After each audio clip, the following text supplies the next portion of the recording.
Hey, Pastor Steve Waldron. I hope you're having a great day or night in Jesus. The Archaeology of Early Christianity, a History by W.H.C. Frend. Absolutely fantastic church historian. Let's read just a little bit about him, actually. So, Professor Emeritus of Ecclesiastical History at the University of Glasgow, Scotland. Those Scottish guys like F.F. Bruce and others, they're really good. Among his other publications are The Early Church, Martyrdom and Persecution in the Early Church, and his monumental account of the rise of Christianity. And just a lot of outstanding things. Now, I will say, when I got this book, I've done the long time Biblical Archaeology Today podcast with Steve Waldron. I thought it was going to be something else. I thought it was going to be mostly archaeology of early Christianity, a history, but it's actually a history of doing archaeology.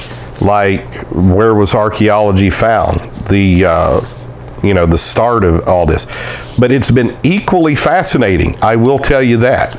It's just, let me just read a little bit to you here. I've got a lot of places marked down. The most famous of their discoveries was the sarcophagus of Junius Bassus, prefect of the city of Rome, who had died in 359 AD at the age of 42 while still in office, and whose tomb had been dug within the nave of Constantine's basilica.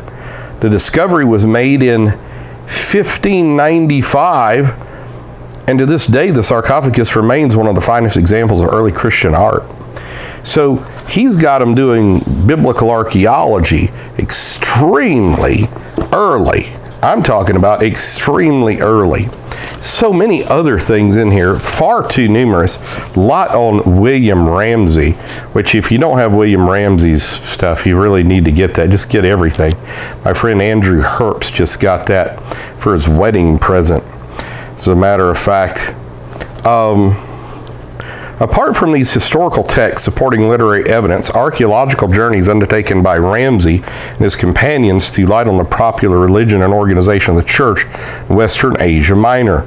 Clergy were married, and like Aquilus, presbyter from Agmonia, were commemorated as leaders of the people. The latter were often known as brethren, forming identifiable brotherhoods. Resources were used to found orphanages and other charitable works. So this is from early Christianity, though these may also have been undertaken by Jewish communities, thus corroborating the complaint of the Emperor Julian, in his letter to Arsacius, high priest of Galatia in 362, that the atheists looked after their own poor and even those of the pagan. On matters of doctrine, one inscription invokes Christ as the power of God and wisdom of God. Subordinationist phrases that could also harken back to Judaism as they stood and could also be accepted by Arius. Angels, particularly the Archangel Michael, figure on church dedications.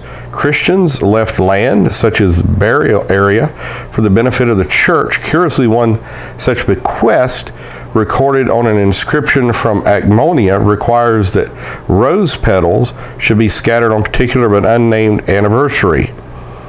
If by the mid-3rd century the Christians of Phrygia were numerous and self-reliant, they also retained memories of a pagan past, especially when sudden and unexplained deaths occurred.